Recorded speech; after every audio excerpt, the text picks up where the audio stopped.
marketing. So the nuances of farm marketing and finance. Dr.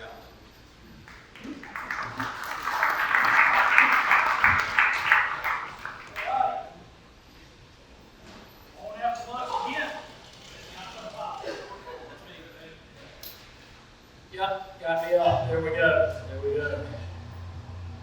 Okay, so we're gonna talk about marketing and economics this afternoon. And I want to start with this by sharing with you what we do. Now, please, no intents and purposes here to tell you you've got to do what we do, okay? That's not what I'm trying to insinuate here.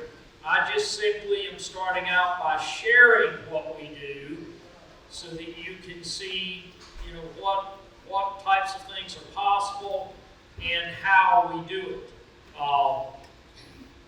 So first of all, we have quite a few different enterprises on our farms. And I said yesterday and the day before, you heard me say that if you've got an acre, you should never have just a single revenue stream for that acre. You should have multiple revenue streams every year for every acre. And that's one of the core tenets of our farming operations. We think that way and we operate that way. So I want to share with you a lot of the different enterprises that we do. So we do a lot of ranching and grass finishing. And we grass finish at scale, we harvest at scale. So in our cattle operations, we do everything from cow-calf to seed stock, all the way through the finishing.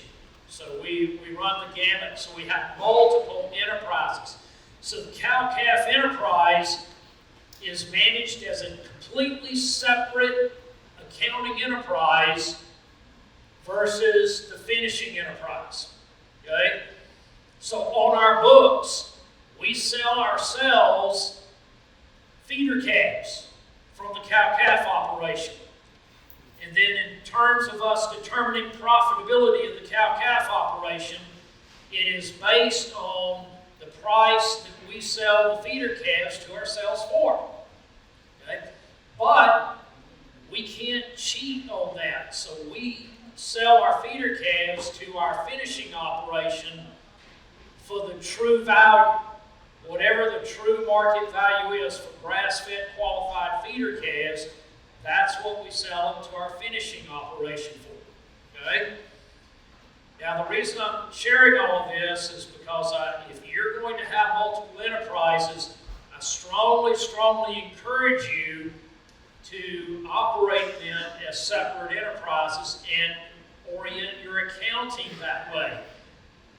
Way too many farmers and ranchers just lump everything together, and they have no way of knowing whether any individual enterprise is actually making money or not. They cannot identify their strengths and weaknesses. And for way too many farmers and ranchers, what is their principal accounting method? Schedule F. Okay, their Schedule F. That's about the worst type of determinant you can have in deciding whether you made a profit or a loss for the year. So, again, everything is a separate enterprise. Even within the cattle operation, they're split like that. We do a lot of pastured pigs. And we do these at scale. And we do this farrow to finish. Okay, so just like with the beef cattle operation, cow-calf to finish, in our pastured pork operation, it is farrow to finish. And on our pigs, we're running them through pretty much every type of landscape that we have. At some point of the year, they're going to hit every type of landscape. So that means true pasture. They're going to be on true pasture just like the cattle and sheep are out there in the open fields, and they do a lot of foraging, by the way. They move around quite a bit. We also will put them into annual fields and forage them through annual fields, and then we run them through our woods. And we love to run them through the woods for a multiplicity of reasons. First of all, pigs are little bulldozers. So when I have pigs in the woods, I've got a whole bunch of little bulldozers in those woods. And particularly anywhere that we have like pine thickets or anything that's thick and choked, the first species I'm going to put in there to open that up and to then create grazing, silvopasture grazing for larger species like the sheep and the cattle are the pigs. They do just a fabulous job of taking care of all of that brush, all of that junk in there, opening it up, things you couldn't see through. All of a sudden, you can see all the way through them. And then with all of their rooting and everything else, they stimulate that seed bank so that you can get a lot of new growth. So the other thing that I want you to understand is that every species that we have is not just there to be a revenue generating tool. They are there for that, and they're expected to make money for us, but they are also a tool that we use to build soil, to build biology, to landscape. Okay? So every livestock species has a multi-purpose for us. They are a landscaping and soil building tool, as well as a revenue generating tool. You can see them foraging out here. Again, they actually are very, very happy when you turn them into these fields like this. You know, and like I said, they forage very, very readily. We do a lot of pasture land, hair sheep in our country, the deep south. We're not even going to think about wool sheep. It's always going to be hair sheep. So we do hair sheep, and I'll just briefly mention on the back to the cattle. And again, I'll tell you the breeds we use, not to tell you these are the breeds you need to use. You use what works within your context. Okay, I'm just sharing with you what works for us. So in our cattle, we have two dominant crosses. We have a Southpaw Red Angus cross, and we do also maintain a seed stock Southpaw herd. We have Southpaw Red Angus cross, and then we also have Piney Woods Red Angus crosses. So they work very, very well for us in our deep south, hot, humid environment. On the pigs, most of our pigs are a Tam, Burke, Old Spot mix. Okay, so that's what we use predominantly on our pigs. On our sheep, we've got basically a Katahdin base, and we also have a seed stock Australian white flock. And so we're crossing Katahdins with the Australian whites, and that's working, again, very well for us. Okay, with what we're doing, it's giving us the hardiness that we need. In sheep, there's two things in the live animals I'm looking for. One is resistance to parasites, and the other is no foot problems, right? We don't want to treat them, and we certainly don't want to be trimming feet. And we're not going to do that. So, with our sheep, we look for that, and we've got to have the performance and the yield out of it and the end product quality. So that cross gives us all of that we need. We manage our sheep, and again, our sheep are a tool like everything else. Sometimes they're running with the cattle. Other times they are separate because I want to use them to do something somewhere else. So at times of the year, they're running with our main cow herd. At other times, they're running on their own.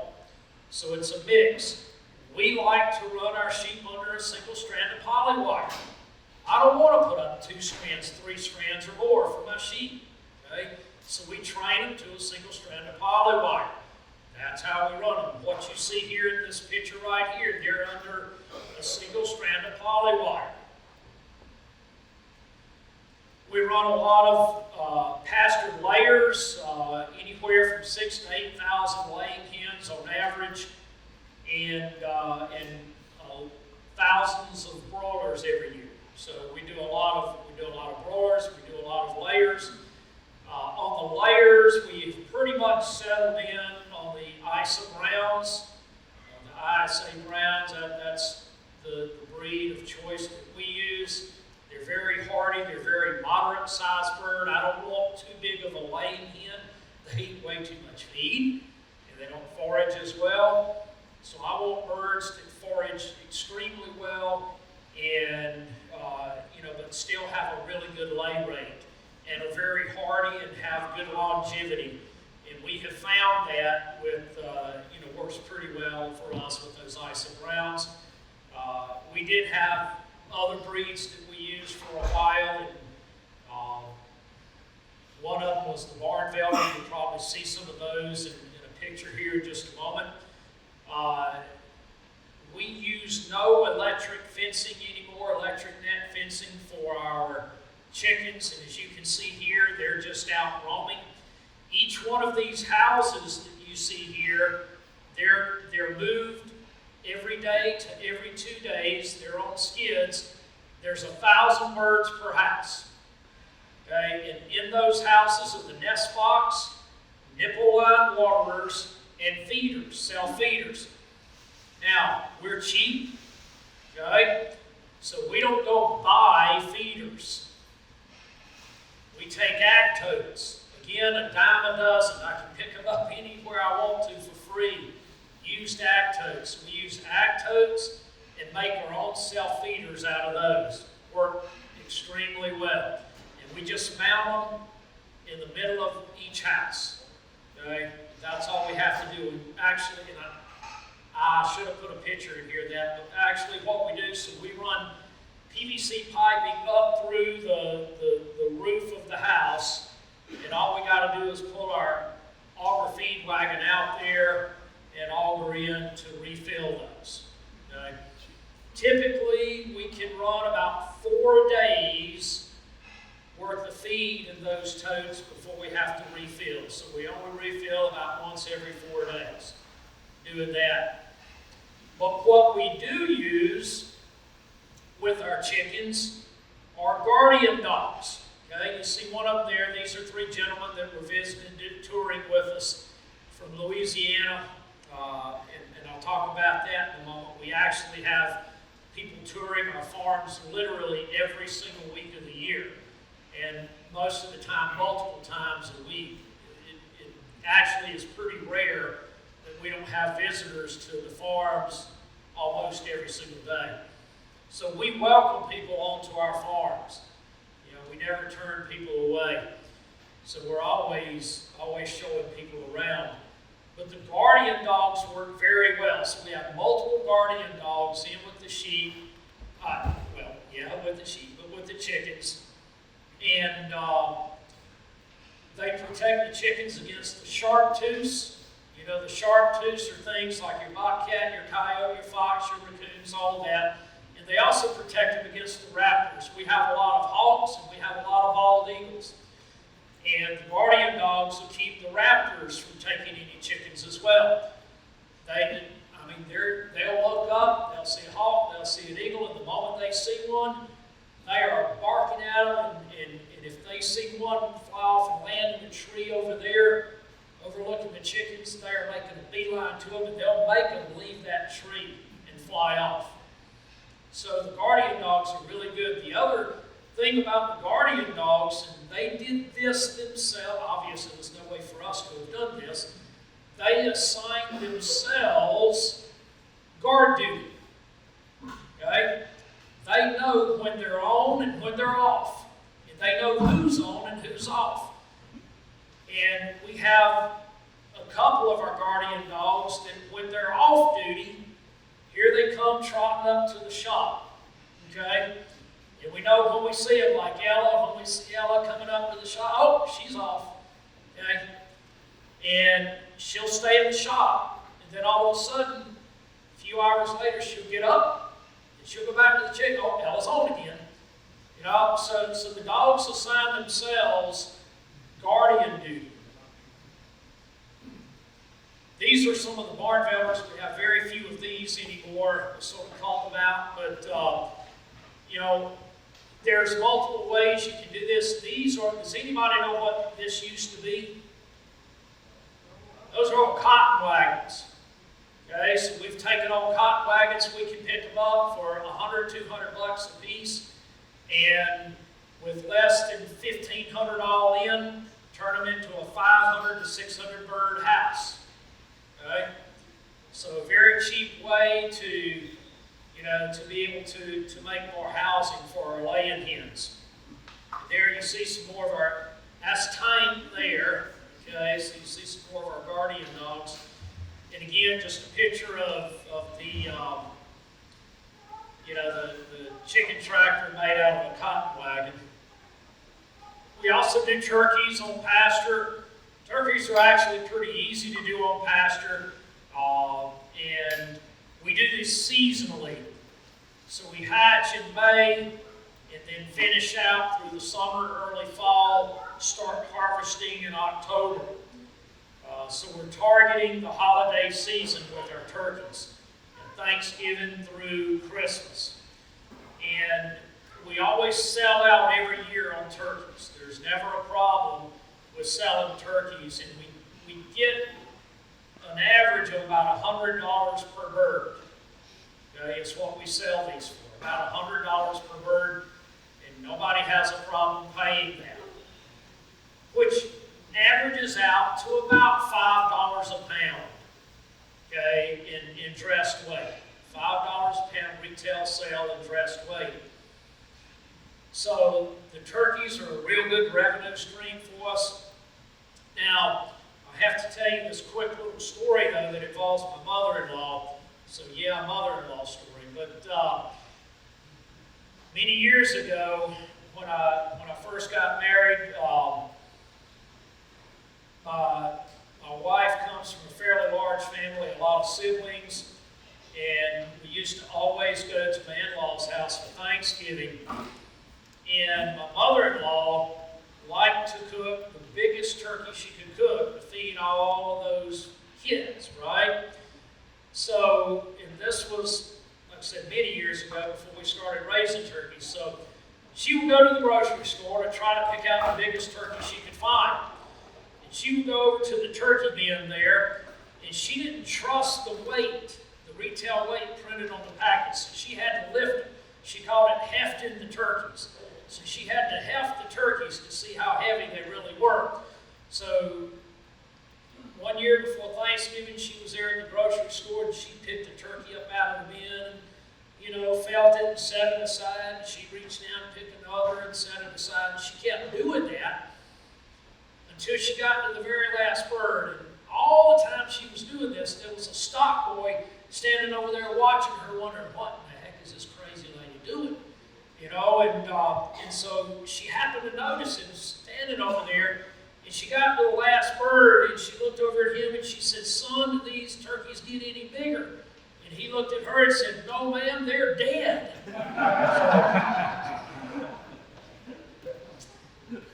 This is our egg processing room at the farm. We can process about 5 on that machine that you see here. So it's automated, robotic, conveyor belt, all that, candler up here. It runs through this apparatus here, so that's your cleaning brushes, your dryers. It has a rail scale, and then the cartons are obstructed the view here, but it has kicker arms, robotic kicker arms after it comes off the rail scale that kicks the eggs according to size into the various trays here for packaging. We can process about 5,000 eggs an hour. 2 people is all it takes to process about 5,000 eggs an hour of that machine. So we have one person up front basically loading and candling the eggs, picking any cracks or blood spots off of there, and then one person in the back putting them in the cartons. Okay? So that's our egg room. We do have our own USDA poultry processing. So we did invest in this, and this has been a very, very good investment for us because it has allowed us to greatly grow the poultry business, and we can process any, chickens, turkeys, ducks, geese, doesn't matter. Any type of poultry we can process through here. And we also do some custom processing for others, as well as our own birds. So that has been a very good investment. So we do a lot of grass-fed beef. This is our beef. This is what our beef looks like. So it's very, very well marbled, very well finished. We do not believe in beef that is not finished. We want highly finished beef. And we want this on a very consistent basis. So again, these are examples of our beef, what it looks like. You can see that we've got high levels of marbling in our cuts. And we do average, so we do finish every week of the year. Okay? So we're not seasonal finishers. We finish every single week of the year and harvest every week. And we're averaging week in and week out, year in and year out, 85% plus USDA choice and prime, and that is with an official USDA. This is not a guesstimate grade or a house grade. This is actual USDA federal grader applying these grades. So here are some of the things that we have found. We get far better and far more consistent finishing year-round with high diversity pastures. Remember what I told you yesterday? I've documented more than 140 different plant species in our pastures. We have found that the more diversity we have, the less issues we have with finishing or with consistency of finishing or anything like that. Where people have their most issues with grass finishing is with low diversity systems. Okay? Low diversity systems. You pretty much eradicate all of the common issues that most people experience when you have a much more high diversity system. Here's the other thing with high diversity systems. We never have any taste or flavor issues. None. As a matter of fact, it's the opposite. So we not only sell direct to consumer, but we sell to a lot of fine dining restaurants. And our chefs tell us over and over and over again that our beef has this incredibly robust flavor. That the flavor complex is just really good. They love it because they don't have to marinate, they don't have to put sauces, a lot of seasonings. It's really simple for our beef. Salt and pepper, and that's it. Don't add anything else, or now you're masking the real complexity of the flavor profile. So, and they actually like it. Plus, they like the fact that there's consistency and the ability to cook and prepare. Diversity, and we've proven this with our research with Dr. Stefan Van Vliet and his team. The diversity in what they're eating out there in the finishing pastures creates significantly greater phytonutrient profiles in the end product. So our customers are also getting far greater nutrient density, and we really don't have to worry about the time of year because we have so much diversity in our pastures that individual plant species maturity is not an issue. That's another benefit of diversity. Yeah, I'm going to have some grasses that are mature and the quality has dropped quite a bit, absolutely. But we got a whole bunch of other stuff that is really good. Right? So we've got this, when you have that high level of diversity, you got stuff at all stages. So you greatly expand the period of time of the year that you've got really, really high quality grazing. And again, certain species are not going to be high quality, but others are.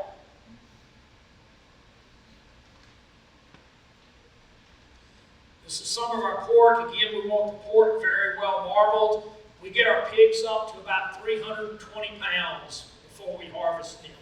So we really like that heavier pig, and we like that added maturity for that complex flavor profile in the pigs. We also do extensive market gardens. We have quite a few, we call them blocks, outside blocks that we plant, as well as high tunnels. So we run 6 high tunnels in the blocks, and we produce year-round. So we've got something growing year-round. In between the cash crop, we always have a complex cover crop. And then we'll get either a sheep or a poultry impact on that complex cover crop before we go back with the cash crop. We are no-till in our gardens. So everything is no-till, and we use 0 chemicals of any kind. Okay? So no chemicals, no synthetic fertility at all, and it's all no-till. The way, when we have the cover crops in there, what we do is we take silage tarps. When we get ready to prepare it for a planting into the next cash crop, we take silage tarps, we tarp it, and it degrades it. Earthworms just explode up underneath there, and after a period of days, it's completely degraded what was growing there. You lift the tarp up, take it off. Very easy to plant no-till into it at that point. And the earthworms have done a tremendous job of really aerating that soil, degrading that dead plant residue, breaking it down further, and fertilizing, adding additional fertility to it. We use what we call triads. So when we plant any crop, cash crop, a vegetable, or an herb, we plant in 3s. So if we plant a row of tomatoes, as an example, if we're planting tomatoes, okay, then we'll also plant an herb on one side and probably a leafy green on the other, like basil here, tomatoes in the middle, basil here, red leaf lettuce over here. Okay? So we never plant just a single species. That helps to confuse pests and to ward off fungal disease. We have because we use no chemicals, anything like that, we're not applying chemicals to get rid of pest or fungal disease. So we rely on biological control of all of that. So using a triad for planting works very, very well. And we also plant, you see a lot of flowering species. We plant a lot of flowering species that attract beneficial insects in that take care of eating pest insects that might want to prey on our vegetables and our herbs. We do a lot of bees. We have 400 plus beehives out, and we scatter these around across the farms.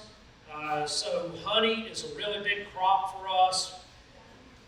We're marketing a quart at $20, a pint at $10, and we sell the honey out.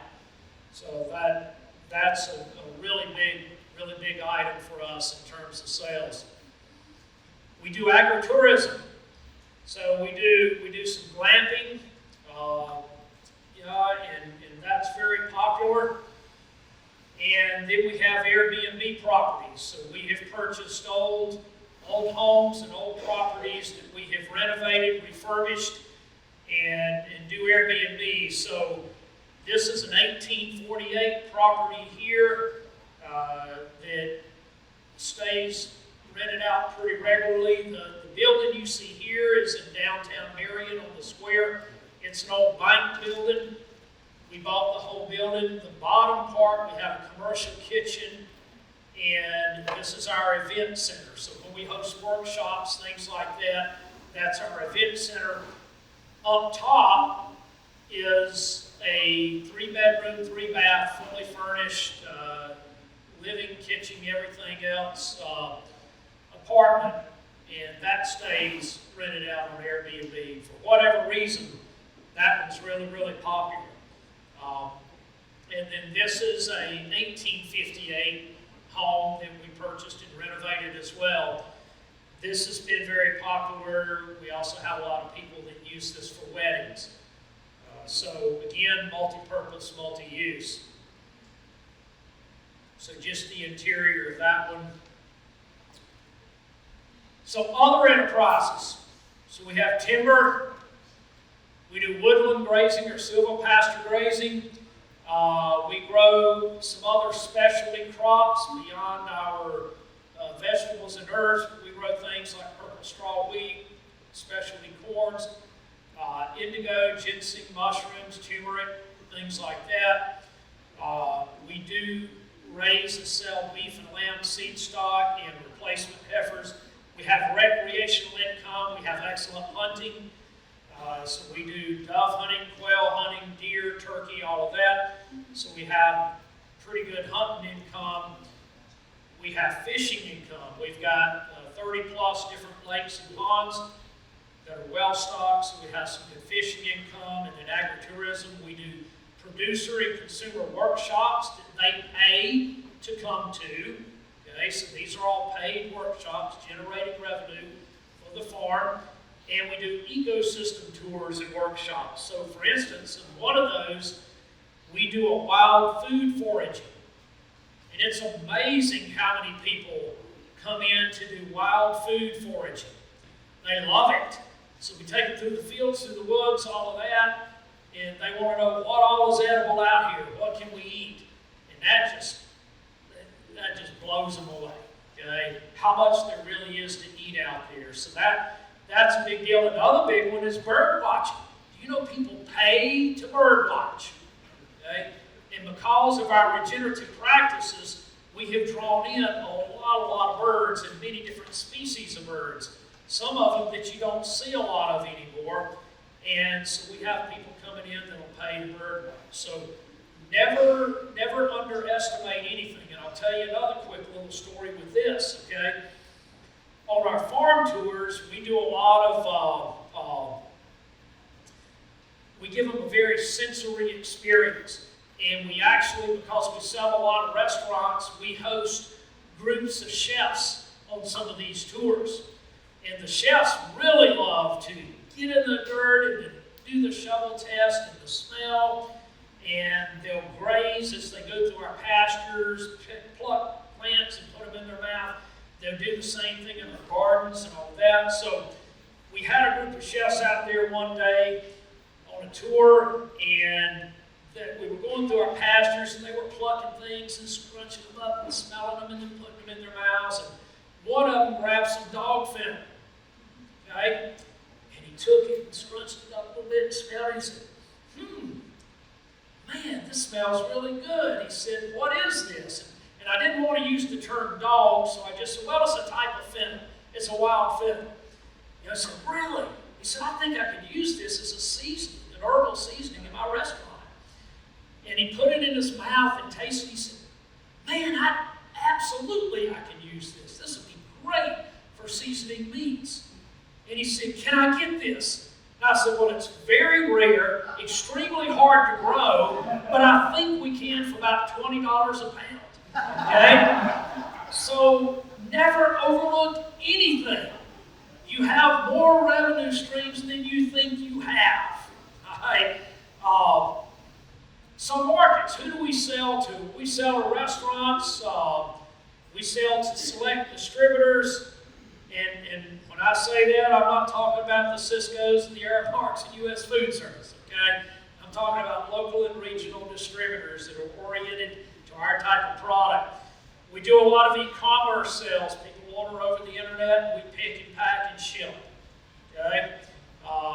We do a lot of CSA sales, so we have our own CSA. So we market through there.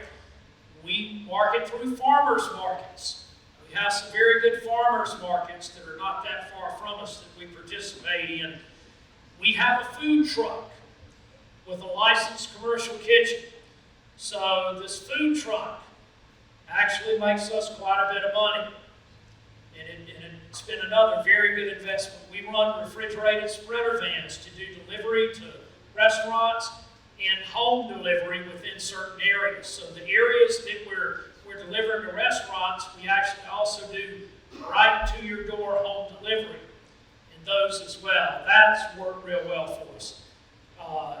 We gather a lot of customer contact and relationships through the farm tours and workshops.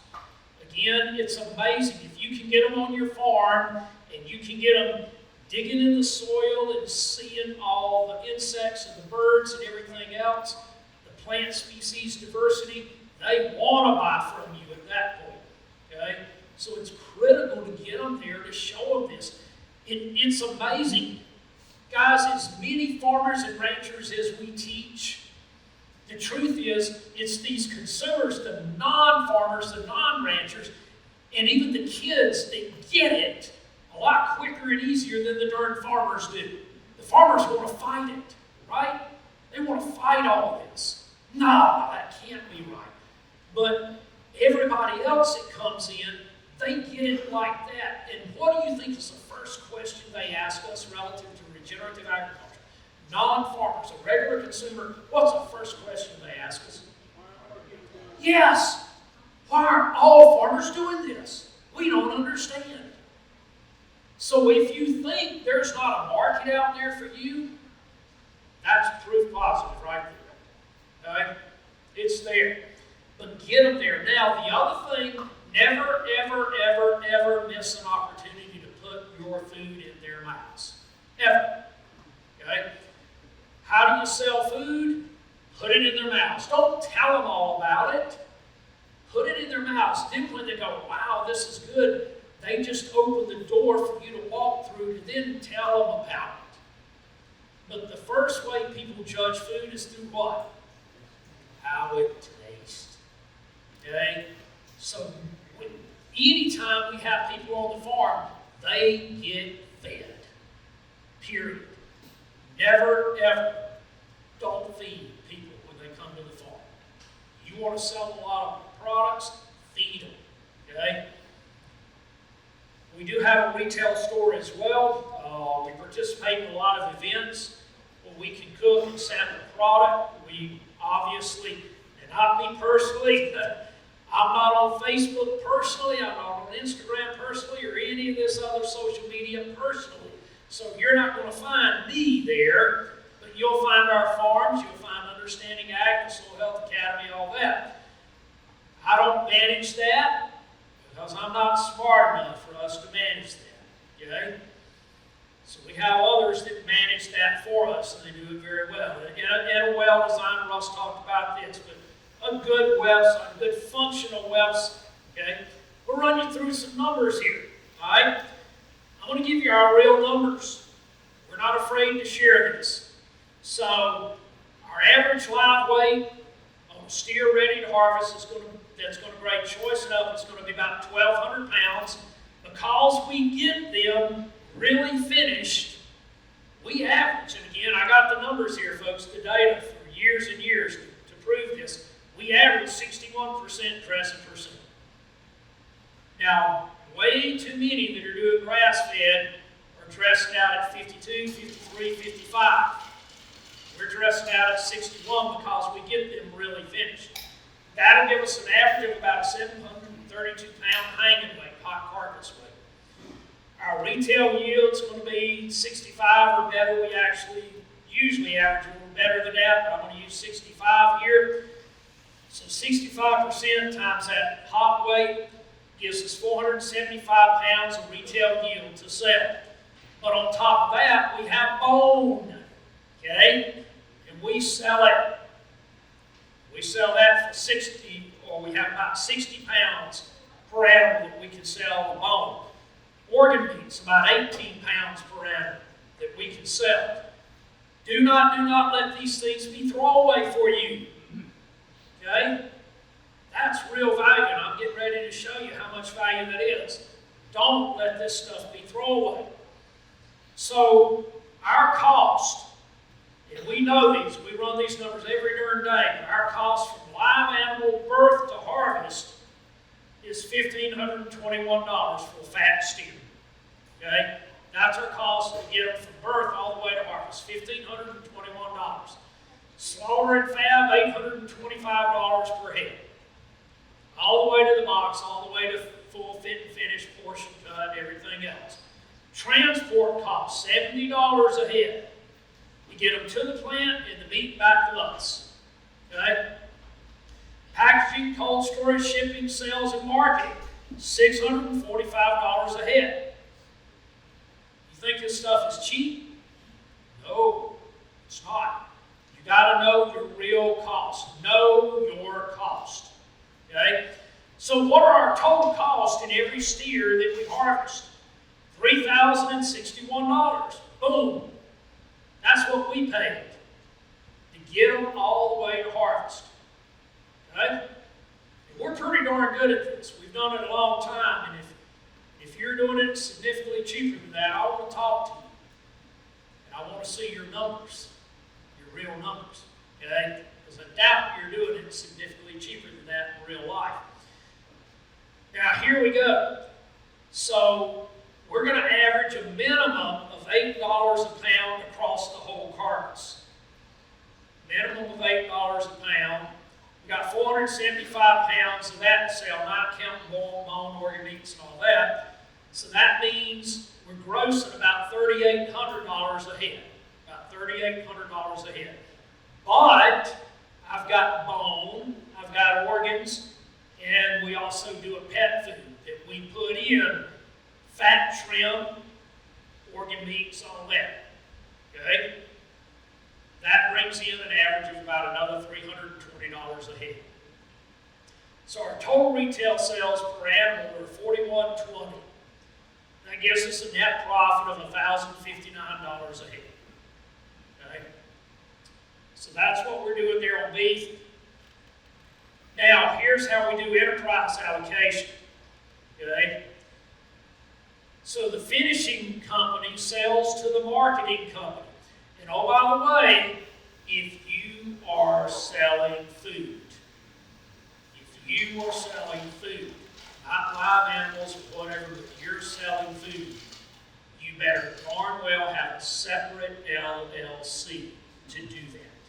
Never, ever, ever sell your food under your farm LLC. Core mistake. You've just put your entire enterprise in the way of liability. Okay?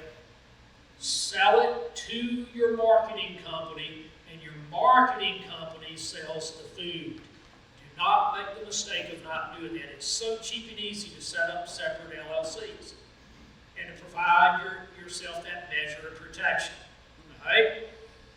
So, we sell, our finishing company sells our marketing company these animals at a harvest-ready weight, live weight, or a dress weight, of $260 a pound on the rate.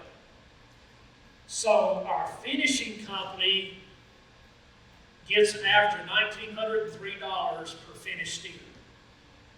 Now it's owned by the marketing company from this point forward. So our farm cost of production, remember I said it was $1,521 to get that steer from birth to harvest, right? So our farm net profit is $382 a head. Now the marketing company owns it. They paid $1,903 for that carcass. They put the other things in it, the $825 for processing, the $70 for transport, the $645 for all the other stuff, cold storage, packaging, marketing, They have $3,443 in that animal for a total gross revenue of $4,120. So the marketing company net profit is $676 a head. Pasture eggs, I don't have time today to go through an example in all of our enterprises. I can do that, but I'm going to, can I have a bottle of water? Thank you. Egg enterprise. We set them because we run 1,000 bird units. We set this up in 1,000 bird enterprise accounting allocation. Because we always know we're going to do 1,000 bird units. We have an average lay rate of about 80%. Our cost per pound of feed is about 35 cents. Our cost per pullet delivered to the farm, 16-week-old pullets delivered to the farm is about $8 a bird. We pay $20 per hour for labor, and our carton cost is 20 cents. Okay, so you can see further breakdowns here per 1,000 hens. You can see our cost per day per 1,000 hens and our cost per dozen per 1,000 hens. So when you add up all the costs, either per day or per dozen, we average across the board selling our eggs for about $4 a dozen. Now that's split between wholesale and retail sales. Retail sales are going to be $5 to $6 a dozen. Wholesale sales are going to be around $3.50 to $3.65. So we average about 4. So per 1,000 birds, after paying labor and everything, feed costs, the whole gamut, the processing, everything, about $27,000 per 1,000 birds net profit per year. Okay? It's not a bad gig. So it's pretty easy to add up. And like I said, we're running an average of 8,000 birds or so. It's a pretty nice little net profit on an annual basis.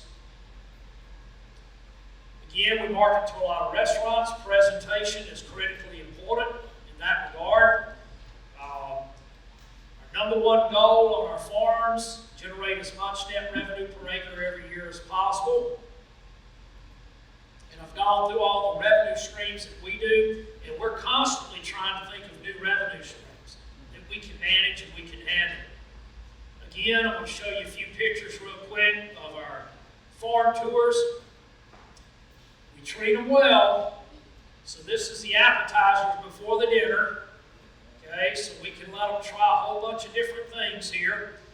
And we bring in professional chefs to do all of this. And then we have our dinners. And again, we feed them very, very well. You know, these dinners are well appointed. We want everything to be good. You know, not just eating our food, but we want the ambiance, you know, the table settings, everything to be good because we're representing us. We're representing us. Okay? So when we're out in the field, so we had a pig picking today, right? So we do a lot of those. We also do whole lambs this way. So we do whole pigs and whole lambs on the pits like this. People love this. So, you know, we give them a lot of different options there. Now, right down here, these are jalapeno pepper poppers on the grill. We grew the jalapenos in our market gardens, and they're wrapped with pasture pork bacon. How much better can you get than that? So, again, just feeding them out in the field. On the farm tours, we show them everything on the farm, nothing's hidden. You know, they get to experience everything. We even do that in the background there is a rainfall simulator. We do this. It's amazing how much with consumers and chefs that rainfall simulator really resonates with them. They get to go see all the livestock, the chickens. We work with a lot of James Beard award-winning chefs. So again, I told you this earlier. The top way to sell food is to put it in their mouth. Now, never ignore the other sellable items from the carcass. Okay? Beef, chicken, pork, lamb, whatever. But I got lots of different bones that I can sell. Marrow bones, ribs, oxtail, vertebrae, joints. We got all the fat trim, the tallow, the cheeks, the tongues, the organ meats, the hides, tendons, ligaments. All of that's sellable. Don't ignore it. Don't let it get thrown away. Do y'all know what this is? We have a lot of our restaurants doing this now. Anybody got an idea? Nope, that's not. No, not olive oil. It's a much better fat than olive oil. Far better fat than olive oil. That's right, that is rendered beef tallow, rendered grass-fed beef tallow. Okay? We've got our restaurants doing this right now as an appetizer dish. So, rendered beef tallow, they infuse whatever seasonings and herbs they want in it. You put a wick in the middle, put it in a bowl, put it in the refrigerator, harden it up, and then when their dinner crowd comes in, they pull them out, light them. These are table candles that double as a bread dip. And they are absolutely delicious. They sell them for an average of $15 a dish as an appetizer. Okay? And what normally happens to beef tallow is a throwaway. We're turning it into a high-value item that consumers go crazy over. And I'll wick it all up. This is good stuff. Okay? I mean, in your body just says, thank you, thank you. So we do a lot of that. What do you see here? Marrow bones. How many of you had roasted marrow bone? Oh my gosh. Folks, if you really want your body to thank you, I mean, marrow bone. Okay? This is great stuff. So this is from different restaurants that we sell to in the presentation. Organ meats. Okay? What did I say on day one? Remember what I said was the most nutrient-dense food we could eat? Organ meats. So all of the organ meats. This, again, presentation matters. This was in an event we did. So those are steamship rounds, okay, that are being cooked over an open fire. And we've got the two, sort of bicycle seats there. And you just pedal and keep them things turning. And then in the background, we've got whole broilers roasting over an open fire down here. Okay? That is presentation. Presentation, and people get to see it being prepared and then get to experience it. All of that matters. Whole lamb. Okay, whole lamb. So, real quick to finish up, just a handful of keys to successful marketing. First and foremost, you can't do it all. Either have a family member or hire someone to do sales and marketing. Okay? This is critical, critical, critical. You need somebody dedicated to sales and marketing.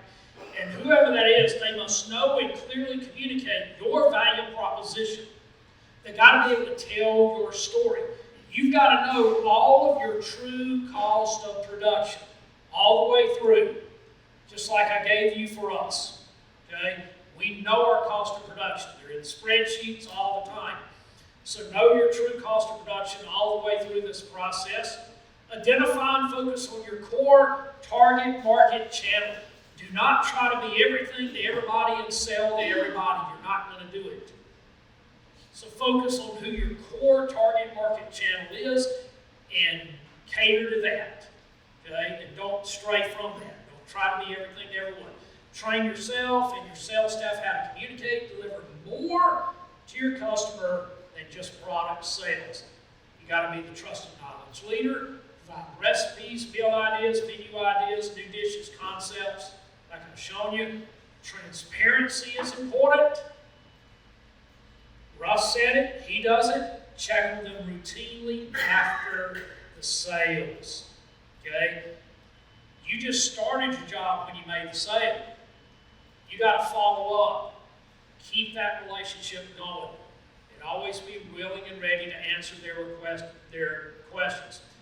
So the last one, use social media and internet wisely. Okay? Man, do people misuse this. Never, ever, ever get in an argument with anybody, and especially a customer, over social media. That is a core mistake.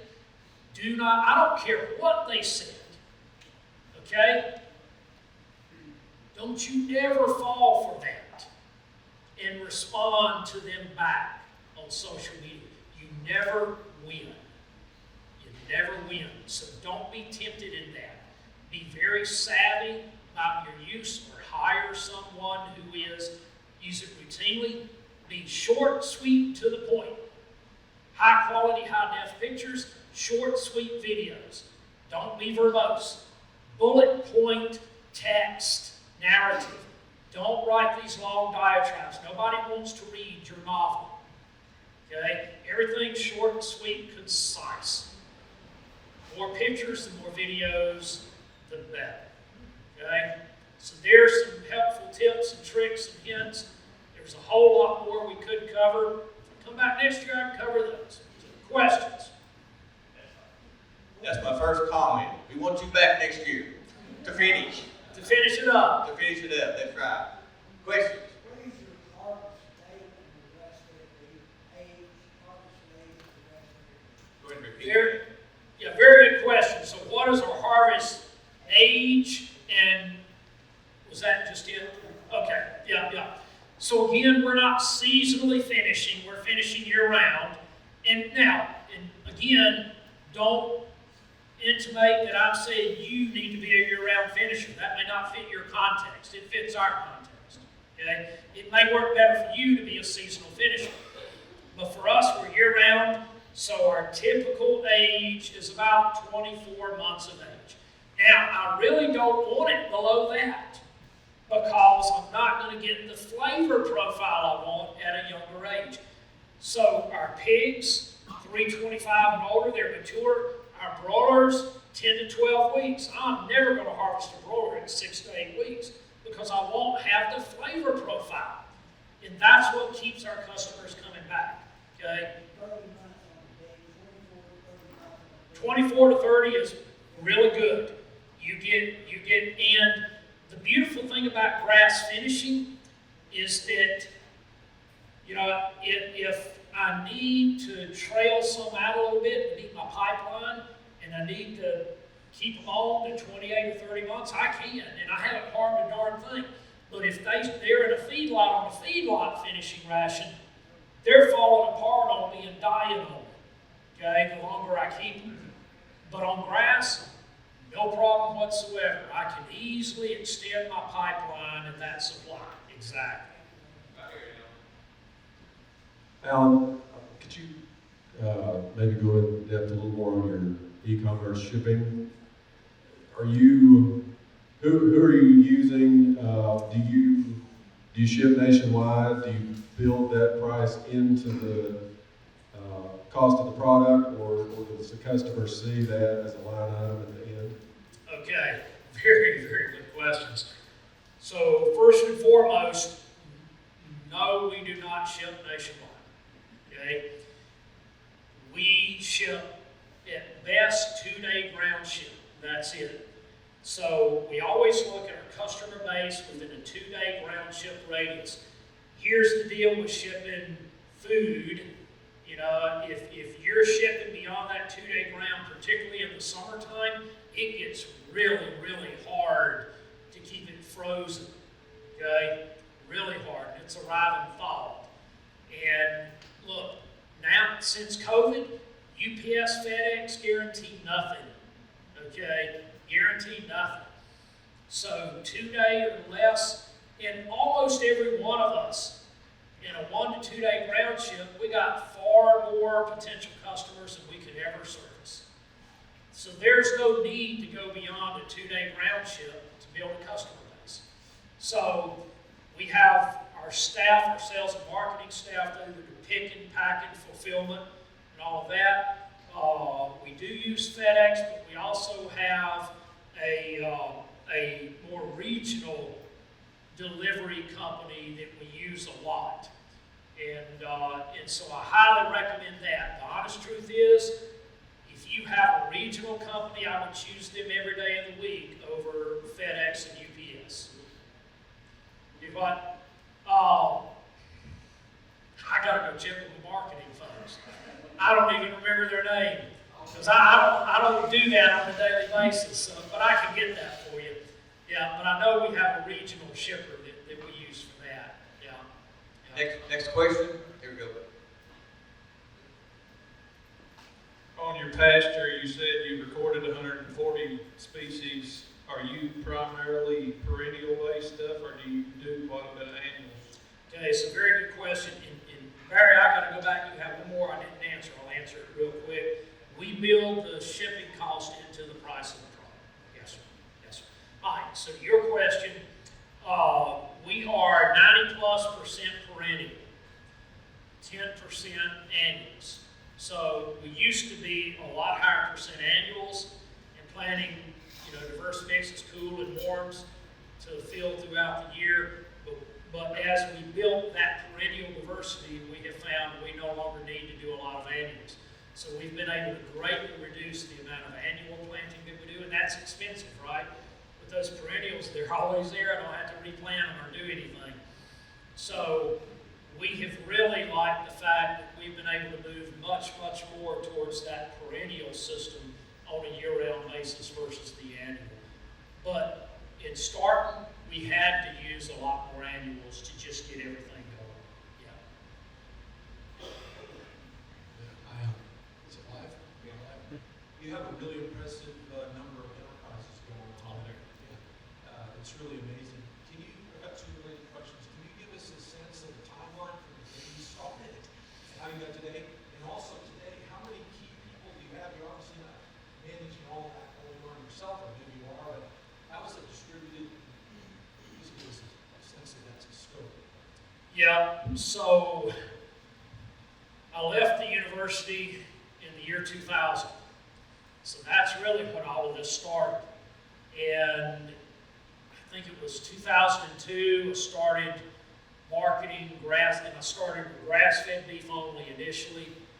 And I was trying to do it all. So I was building paddocks, moving cattle every day, marketing, on and on, right? So I was doing all of this. And it quickly became apparent that I needed more help. So, we started hiring people, and the one thing we discovered real quick is that once you build a customer base, a base customer group, then if they're buying one thing from you, they'll buy a whole bunch of things from you. So as we went through the last 22, 23 years, we didn't have to just keep adding more and more customers with every enterprise or product that we added, right? Because the customer base we already had said, oh, well, I want eggs too, I want broilers too, I want honey, I want this, vegetables, whatever. So it becomes easier and easier and easier as you build with your base items first to then start adding other enterprises, other items to sell to the same customer base, because you become a lot more of what I call a one-stop shop for them, right? And they like that a lot. The less they have to go to the grocery store to get stuff, the better they like it. We've got 22 people at the Alabama farm, 5 people at the Mississippi farm. That's what allowed, they're all outstanding people. That's what allows me to do what I do. So I can be on the road, I can do Understanding Apple, Soil Health Academy, events like this, and know that the farms are being well run. So I no longer, run the farms day to day. I have general managers at each farm, that's their job, to run them on a day to day. Now, I check in with them every single day, but that's their job to run them on a daily basis and to keep things going. Yeah, but it's a step-by-step building process. Yes, sir. Next question.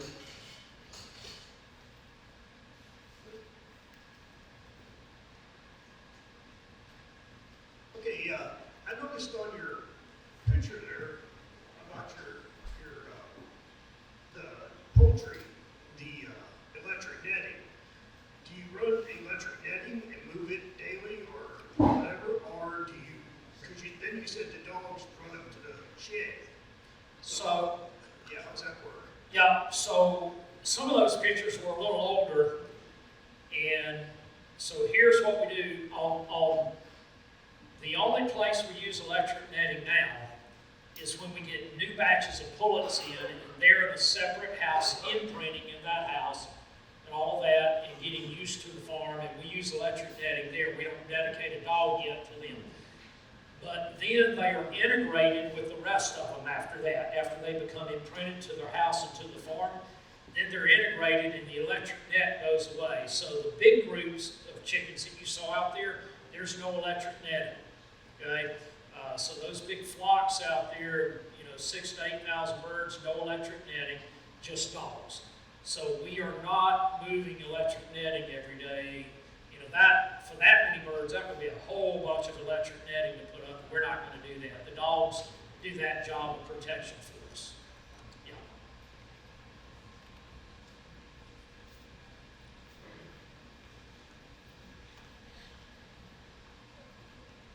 What kind of dogs do you run, and how long did it take you to get them to learn how to do what you do?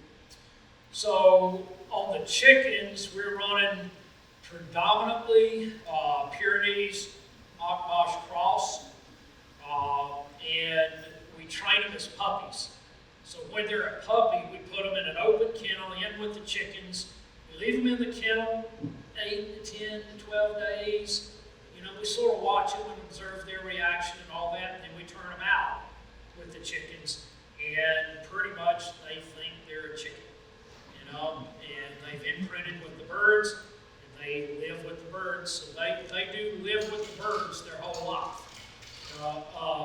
With the sheep, we are using, I really like the commodores with the sheep. And the reason being, Pyrenees and Pyrenees crosses sort of like to roam a little bit, okay? Commodores don't. They stay right with the sheep at all times. Also, Pyrenees like to be really, really, really friendly, right?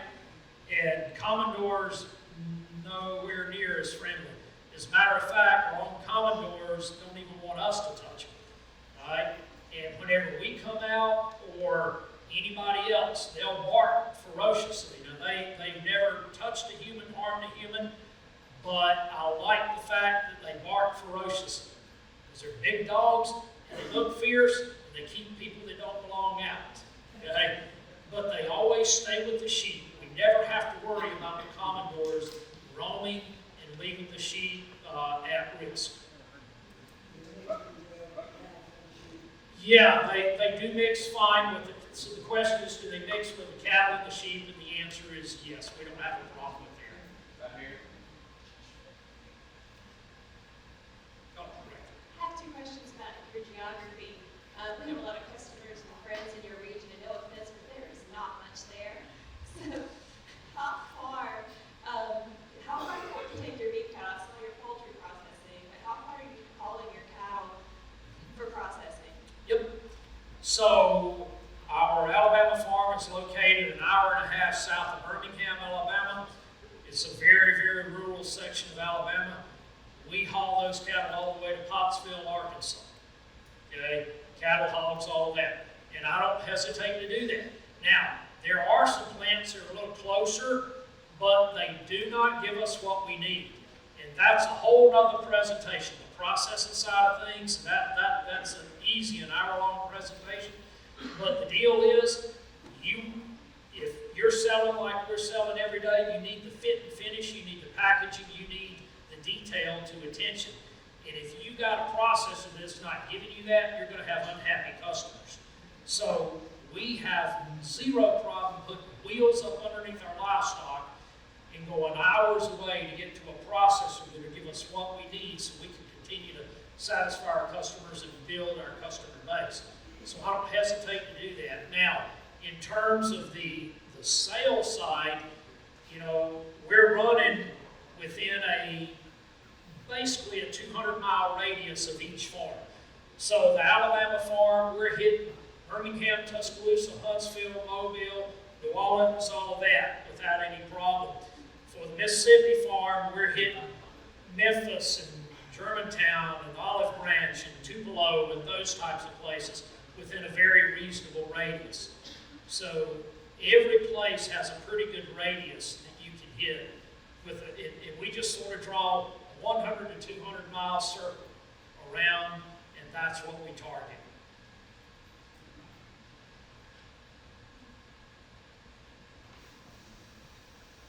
This is our last question right here. Just a real quick question. About how many dogs per 1,000 birds are you finding works? Really good question. So for 8,000 hens, we're running 4 dogs. That's all it takes.